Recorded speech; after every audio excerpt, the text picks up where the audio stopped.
Assalamualaikum warahmatullahi wabarakatuh. Halo semua, kami dari kelompok 7 yang beranggotakan 5 orang, yaitu yang pertama ada Aurelia Zerika Syah dengan NIM akhir 186, ada Tabita Francisca Romauli dengan NIM akhir 214, ada Dinda Azahra dengan NIM akhir 173, ada Stefana Putri Shantika dengan NIM akhir 223, dan saya sendiri Octavia Dwi Ardiana dengan NIM akhir 162.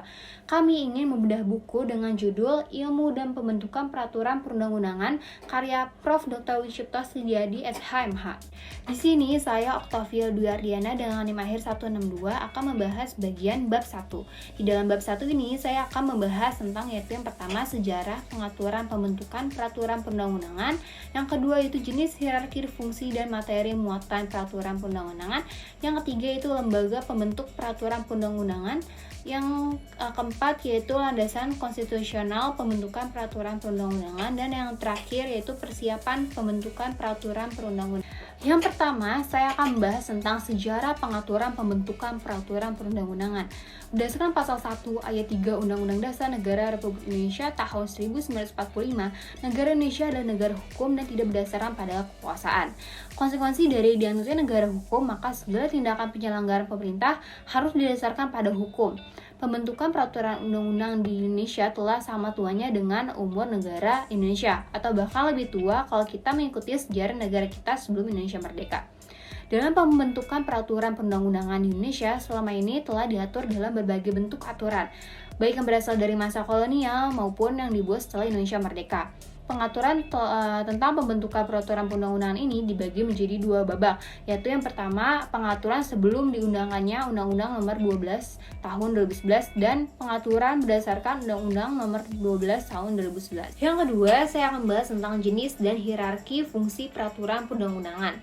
Jenis peraturan perundang-undangan di Indonesia bisa berbeda-beda tergantung pada masa berlakunya konstitusi. Hal ini terjadi karena jenis dan hierarki peraturan perundang-undang ditentukan oleh penguasa pada saat itu dan sistem ketatanegaraan yang berlaku pada saat itu juga. Yang dapat dipastikan bahwa setiap masa berlakunya konstitusi selalu ada jenis undang-undang dasar, dan undang-undang dasar tersebut selalu menempati posisi tertinggi. Dari zaman Indonesia menyatakan kemerdekaannya sampai sekarang, konstitusi kita dapat dibagi menjadi beberapa periode. Yang pertama yaitu Undang-Undang Dasar tahun 1945, yang kedua yaitu periode konstitusi Republik Indonesia Serikat, yang ketiga yaitu periode Undang-Undang Dasar 1945 pasca Dekret Presiden, yang keempat yaitu periode Orde Baru, dan yang kelima yaitu periode Undang-Undang Dasar Negara Republik Indonesia tahun 1945 pasca Amandemen 1, 2, dan 3 dan 4. Selanjutnya saya akan membahas tentang fungsi peraturan perundang-undangan yang dibagi menjadi dua, yaitu fungsi umum dan fungsi khusus. Fungsi umum dari peraturan perundang-undangan yaitu sebagai instrumen hukum suatu negara atau pemerintahan untuk mengatur segala dimensi yang berkaitan tentang kehidupan berbangsa dan bernegara serta menyelenggarakan pemerintahan dalam suatu negara. Sedangkan fungsi khususnya yaitu sebagai penentu atau petunjuk mengenai sistem ketatanegaraan yang dianut oleh suatu negara. Dalam menentukan materi muatan peraturan perundang-undangan merupakan tahap yang paling sulit dalam proses pembentukannya. Dalam materi muatan peraturan perundang-undangan ini harus sesuai dengan jenis, fungsi, dan hierarki peraturan perundang-undangan. Dan selanjutnya yang ketiga saya akan membahas tentang lembaga pembentuk peraturan perundang-undangan. Lembaga pembentuk peraturan perundang-undangan dapat dibedakan yaitu pembentuk peraturan perundang-undangan tingkat daerah dan tingkat pusat. Kalau tingkat pusat contohnya MPR, DPR, MK, Kemhan, Kemenlu, BKI, dan OJK. Kalau misalnya tingkat daerah yaitu contohnya gubernur dan DPRD. Selain itu juga dapat dibedakan berdasarkan jenis peraturan perundang-undangannya. Keempat, saya akan membahas tentang landasan konstitusional pembentukan peraturan perundang-undangan. Dalam setiap peraturan perundang-undangan mempunyai dasar pengaturannya dalam Undang-Undang Dasar Negara Republik Indonesia tahun 1945. Yaitu yang pertama, kalau undang-undang landasannya pasal 20 ayat 1, pasal 21, pasal 5 ayat 1, dan pasal 22D ayat 1. Dan yang kedua yaitu Perpu landasannya yaitu pasal 22. Yang ketiga yaitu PP landasannya pasal 5 ayat 2. Dan yang keempat yaitu Perpres landasannya yaitu pasal 4 ayat 1.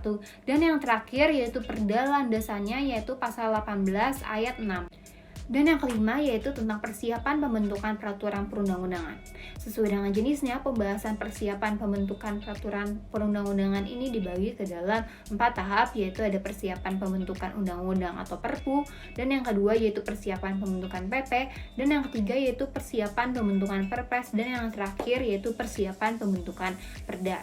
Sekian pembahasan bab 1 dari buku Ilmu dan Pembentukan Peraturan Perundang-undangan karya Prof. Dr. Cipto Setiadi. Kemudian saya akan melanjutkan mereview bab kedua yang berjudul Perencanaan Pembentukan Peraturan Perundang-undangan yang merupakan tahap awal dan sangat penting dalam proses pembentukan peraturan perundang-undangan. Bab ini menjelaskan bahwa perencanaan pembentukan peraturan perundang-undangan masih belum dilakukan dengan baik hingga saat ini. Banyak yang menganggapnya sebagai formalitas belaka. Namun, perencanaan yang baik diperlukan untuk menghasilkan peraturan perundang-undangan yang baik dari segi substansi, prosedur, maupun teknik penyusunannya. Diharapkan, dengan perencanaan yang baik, biaya pembentukan peraturan perundang-undangan dapat direncanakan dengan baik pula melalui anggaran yang sudah ditentukan. Pembentukan peraturan perundang-undangan merupakan bagian integral dari pembangunan hukum nasional yang harus selaras dengan pembangunan nasional. Pembangunan hukum nasional harus terencana, terpadu, dan berkelanjutan dalam sistem hukum nasional atau biasa disebut dengan SHN yang menjamin perlindungan hak dan kewajiban segenap rakyat Indonesia berdasarkan Pancasila dan Undang-Undang Negara Republik Indonesia tahun 1945. Dalam pembangunan hukum, tidak hanya peraturan perundang-undangan yang harus diperhatikan, tetapi juga kelembagaan dan penegakan hukum, kesadaran hukum masyarakat, serta pelayanan hukum.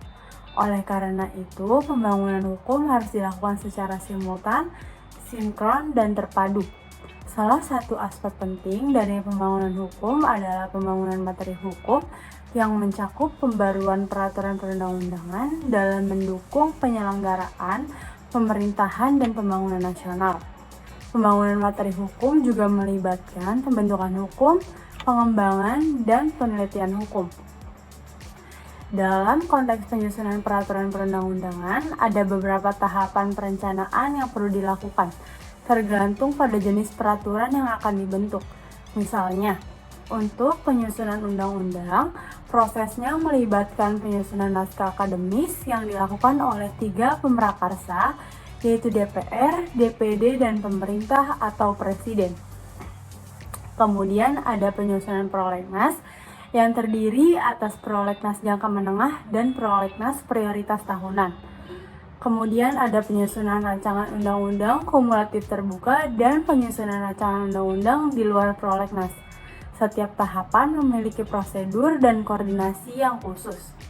Penting untuk dicatat bahwa prolegnas atau program legislasi nasional merupakan instrumen perencanaan yang membantu dalam menetapkan prioritas program pembentukan undang-undang dalam rangka mewujudkan sistem hukum nasional. Prolegnas juga memainkan peran dalam memberikan pedoman dan arah bagi lembaga yang berwenang membentuk undang-undang serta sebagai sarana untuk mewujudkan sinergi antara lembaga pembentuk undang-undang. Selain itu, bab ini juga menjelaskan tentang penyusunan pemerintah atau PP dan peraturan presiden atau Perpres yang juga melalui perencanaan yang disebut dengan program penyusunan PP dan program penyusunan Perpres. Perencanaan program penyusunan PP dan program penyusunan Perpres dilakukan berdasarkan yang pertama ada hasil inventarisasi PP dan Perpres yang disiapkan oleh Kementerian Hukum dan HAM, yaitu Badan Pembinaan Hukum Nasional. Kedua, usulan kementerian atau lembaga yang sudah diseleksi berdasarkan kebutuhan atau urgensi. Dalam praktiknya, Kementerian Hukum dan HAM atau BPHN menentukan kriteria agar PP masuk dalam program penyusunan PP. Penentuan prioritas program penyusunan PP ditentukan berdasarkan persyaratan substantif dan kesiapan teknis. Dengan demikian, perencanaan pembentukan peraturan perundang-undangan memiliki peran yang sangat penting dalam menjaga ketertiban hukum dan mewujudkan sistem hukum nasional yang berkeadilan serta sesuai dengan prinsip-prinsip Pancasila dan Undang-Undang Dasar Negara Republik Indonesia tahun 1945. Terima kasih. Selanjutnya, saya Aurelia Zerikasya akan membahas terkait dengan bab 3, yaitu mengenai penyusunan peraturan perundang-undangan. Sesuai dengan jenisnya, pembahasan mengenai penyusunan peraturan perundang-undangan dibagi ke dalam beberapa bagian. Yang pertama adalah penyusunan undang-undang atau Perpu. Yang kedua, penyusunan peraturan pemerintah pengganti undang-undang atau Perpu. Lalu yang ketiga adalah penyusunan peraturan pemerintah atau PP dan peraturan presiden atau Perpres. Masuk ke dalam bagian pertama, yaitu penyusunan undang-undang. Inisiatif atau prakarsa pengajuan rancangan undang-undang atau RUU dibahas dalam buku ini, yang mana dapat berasal dari Dewan Perwakilan Rakyat atau DPR, Dewan Perwakilan Daerah atau DPD, atau Presiden, yang disusun berdasarkan program legislasi nasional atau prolegnas. RUU yang diajukan disertai penjelasan atau keterangan dan atau naskah akademik. A. RUU Inisiatif DPR diajukan oleh DPR, Komisi, Gabungan Komisi, Balik DPR atau DPD. DPR dibantu oleh badan keahlian dalam pembuatan RUU ini. Pengharmonisasian, pembulatan, dan pemantapan konsepsi RUU Inisiatif DPR ini dikoordinasikan atau dilakukan oleh Balik DPR. B. RUU Inisiatif Pemerintah atau Presiden. Dalam buku ini dijelaskan bahwa RUU yang diajukan oleh inisiatif Presiden disiapkan oleh pemrakarsa, yaitu kementerian atau lembaga. Kementerian atau lembaga yang menjadi pemrakarsa adalah kementerian atau lembaga yang tugas dan fungsinya secara teknis menangani substansi yang akan diatur dalam undang-undang tersebut. Pada waktu menyusun rancangan undang-undang, kementerian atau lembaga yang menjadi pemrakarsa harus melibatkan kementerian atau lembaga lain dan pemangku kepentingan atau stakeholder yang terkait dengan substansi yang akan diatur dalam RUU. Pelibatan kementerian atau lembaga lain dan atau pemangku kepentingan ini biasanya ditindaklanjuti dengan pembentukan panitia antar kementerian atau PAK dan atau antar non-kementerian. Selanjutnya, RUU hasil PAK dilakukan pengharmonisasian, pembulatan, dan pemantapan konsepsi. Permohonan untuk melakukan pengharmonisasian, pembulatan, dan pemantapan konsepsi RUU dilakukan oleh pemrakarsa dengan surat yang ditujukan kepada Menteri Hukum dan HAM yang dalam hal ini adalah Direktorat Jenderal Peraturan Perundang-undangan.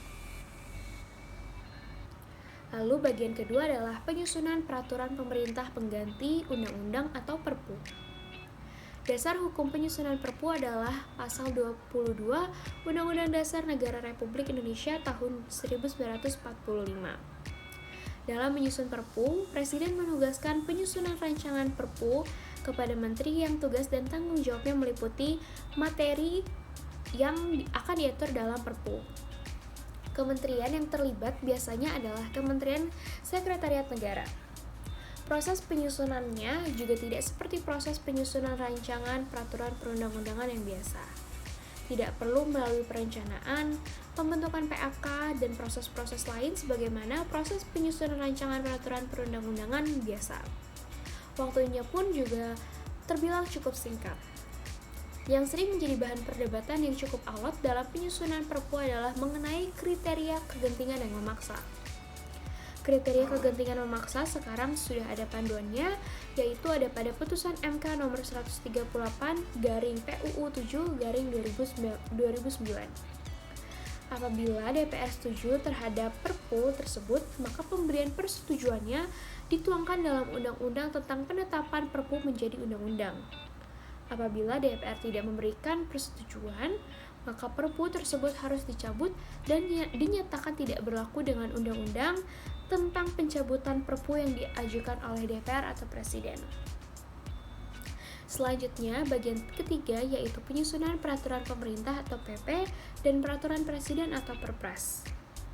RPP dan RPerpres disusun berdasarkan program penyusunan PP atau Perpres. Program penyusunan PP atau Perpres ini disiapkan dan dilaksanakan oleh Badan Pembinaan Hukum Nasional. Tahapan dalam penyusunan RPP atau RPerpres ini terdiri atas A. Konsepsi terhadap RPP atau RPerpres, B. Pembentukan PAK dan atau non-kementerian, C. Rapat PAK dan atau non-kementerian, D. Pengharmonisasian, pembulatan, dan pemantapan konsepsi RPP atau RPerpres, dan yang terakhir adalah E. Penyampaian RPP atau RPerpres kepada Presiden untuk diterapkan.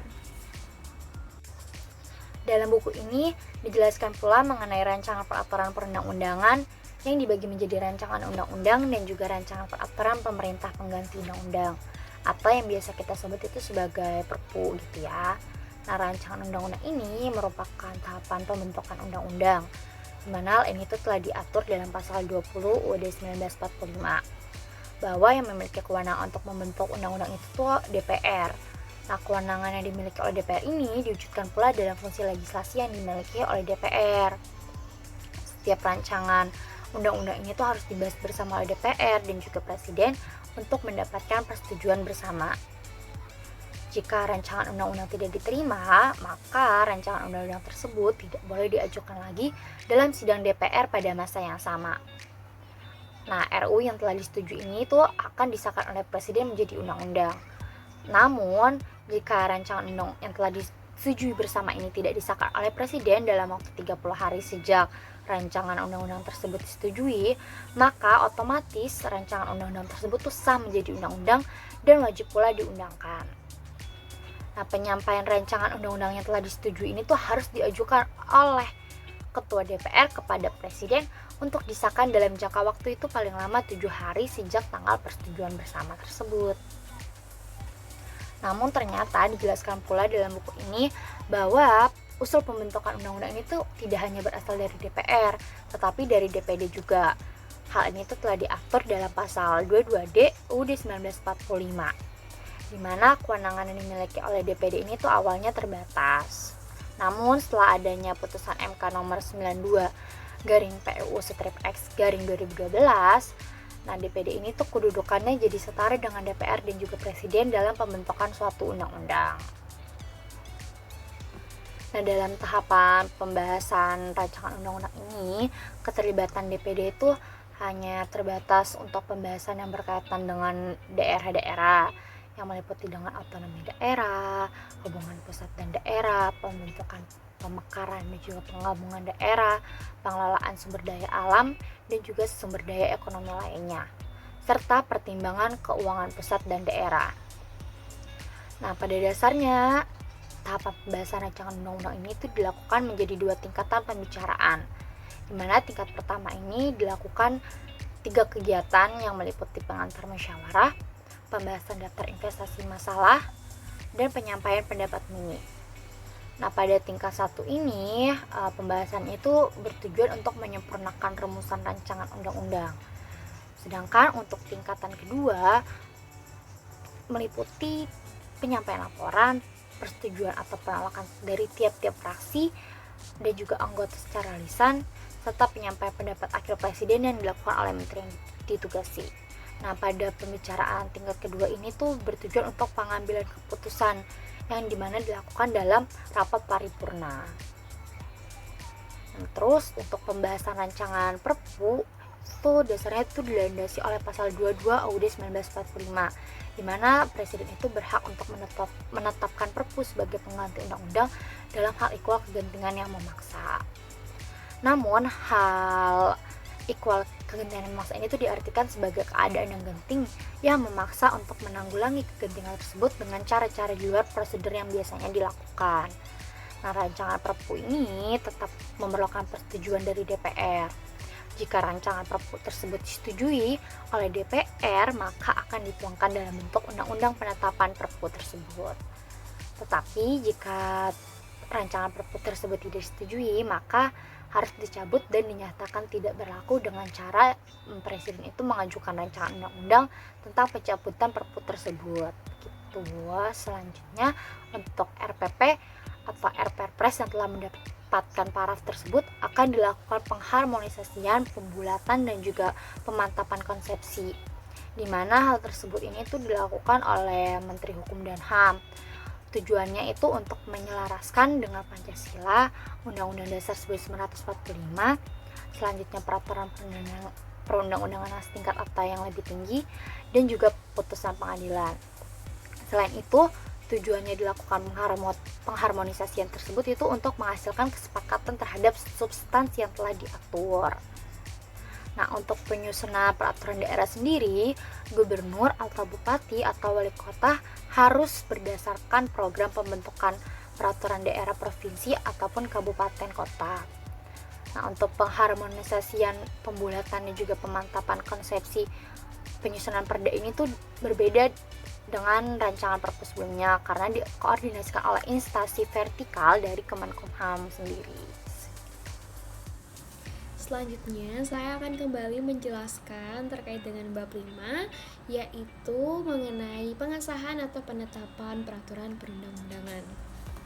Dalam buku ini dijelaskan bahwa frasa pengesahan atau penetapan digunakan untuk jenis peraturan perundang-undangan yang berbeda. Frasa pengesahan digunakan untuk undang-undang, dan sedangkan frasa penetapan digunakan untuk jenis peraturan perundang-undangan di bawah undang-undang. Adapun di bab 5 ini juga dijelaskan banyaknya proses pengesahan atau penetapan peraturan perundang-undangan ini. Yang pertama adalah proses pengesahan rancangan undang-undang dilakukan dengan ketentuan sebagai berikut.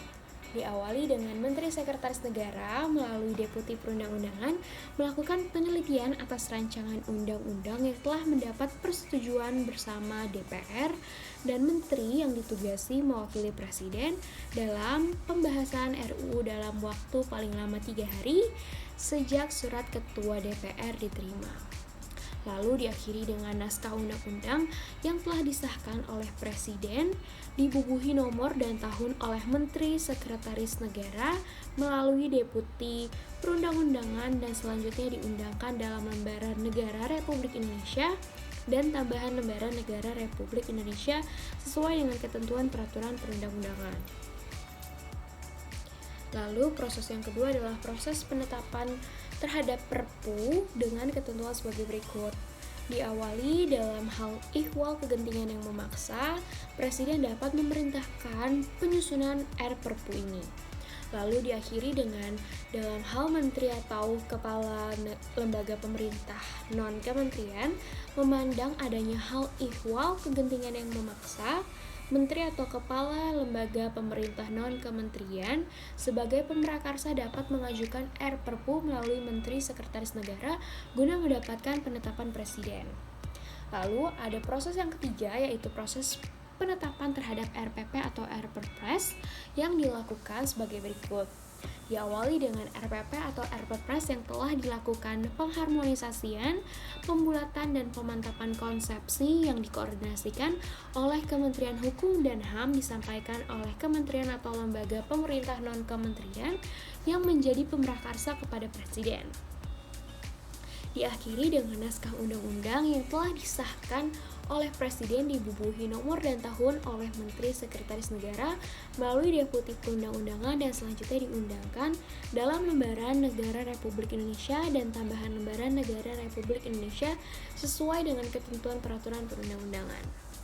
Lalu adapun proses yang terakhir adalah proses penetapan terhadap peraturan daerah yang dilakukan dengan diawali rancangan perda atau peraturan daerah yang telah diberikan nomor registrasi disampaikan Menteri dalam negeri kepada gubernur. Untuk perda kabupaten atau kota disampaikan gubernur kepada bupati atau wali kota untuk dilakukan penetapan, dan diakhiri dengan pendokumentasian naskah asli perda yang telah ditetapkan dilaksanakan oleh DPRD, Sekretaris Daerah, perangkat daerah yang membidangi hukum provinsi atau bagian hukum kabupaten atau kota berupa Menit, dan perangkat daerah pemrakarsa. Perkenalkan, nama saya Tabita Francisca dengan NIM 214. Saat ini saya akan memaparkan ringkasan materi dari bab 6 terkait pengundangan. Dalam pasal 1 angka 12 Undang-Undang tentang Pembentukan Peraturan Perundang-undangan mendefinisikan pengundangan sebagai penempatan peraturan perundang-undangan dalam lembaran Republik Indonesia, tambahan lembaran negara Republik Indonesia, berita negara Republik Indonesia, dan tambahan berita negara Republik Indonesia. Selain itu, dalam beberapa literatur, pengundangan peraturan perundang-undangan dapat didefinisikan sebagai: yang pertama, pemberitahuan kepada umum terhadap tindakan pemerintah tertentu; yang kedua, pengumuman atau sebuah langkah publikasi terhadap masyarakat; dan yang ketiga, berita yang diberikan agar suatu peraturan pengundang-undangan diberlakukan dan diumumkan. Oleh karena itu, pengundangan peraturan perundang-undangan merupakan sebuah tahapan yang penting dalam pembentukan suatu peraturan perundang-undangan. Sebagai sebuah tahapan yang penting, maka pengundangan peraturan wajib dilakukan oleh setiap pembentuk peraturan perundang-undangan itu sendiri. Dalam konsep hukum, hal yang disebut sebagai keberlakuan yuridis yaitu keberlakuan suatu norma hukum dengan daya ikatnya untuk umum sebagai suatu dogma yang dilihat dari pertimbangan yang bersifat teknis yuridis. Suatu norma hukum dikatakan berlaku apabila norma hukum itu sendiri memang ditetapkan sebagai norma hukum yang lebih tinggi atau ditetapkan sebagai norma hukum yang menurut prosedur pembentukan hukum yang berlaku dan ditetapkan sebagai norma hukum oleh lembaga yang memang berwenang untuk itu. Jika kriteria-kriteria tersebut telah terpenuhi sebagaimana mestinya, maka norma hukum yang bersangkutan dapat dikatakan memang berlaku secara yuridis. Perundang-undangan yang diundangkan dalam lembaran negara Republik Indonesia pada pasal 82 Undang-Undang tentang Pembentukan Peraturan Perundang-undangan meliputi: yang pertama, undang-undang atau peraturan pemerintah pengganti; yang kedua, undang-undang peraturan pemerintah; yang ketiga, peraturan presiden; dan yang keempat, peraturan perundang-undangan lain yang menurut peraturan perundang-undangan harus berlaku dan harus diundangkan dalam lembaran negara Republik Indonesia. Dalam praktik pengundangan peraturan undang-undang, terdapat 4 cara merumuskan ketentuan pengundangan dalam sebuah peraturan perundang-undangan, yakni: yang pertama, peraturan perundang-undangan dinyatakan berlaku pada tanggal diundangkannya, yang artinya peraturan perundang-undangan mempunyai daya ikat dan berlaku pada tanggal yang sama dengan tanggal undang-undangan peraturan perundang-undangan tersebut. Yang kedua, peraturan perundang-undangan dinyatakan berlaku beberapa waktu setelah diundangkan. Artinya peraturan undang-undang mempunyai daya laku pada tanggal diundangkan, tetapi daya ikatnya setelah tanggal yang ditentukan. Yang ketiga, peraturan perundang-undangan dinyatakan berlaku pada tanggal diundangkan, tetapi pemberlakuannya dinyatakan berlaku surut sampai pada saat yang ditentukan.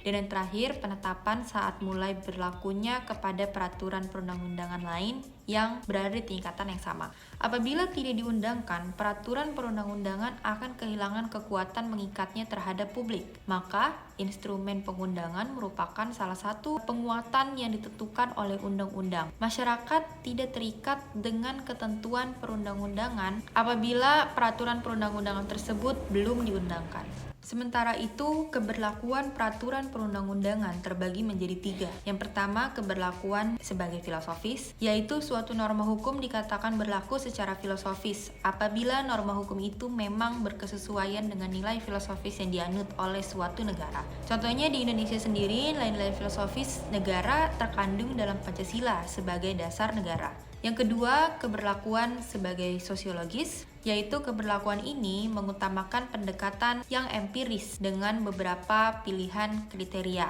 Yang pertama, kriteria pengakuan yang mengakui keberadaan dan daya ikat serta kewajibannya untuk menundukkan diri terhadap norma hukum yang bersangkutan. Yang kedua, kriteria penerimaan yang pada pokoknya berkenaan dengan kesadaran masyarakat untuk menerima daya ikat, daya atur, dan daya paksa dari norma hukum tersebut.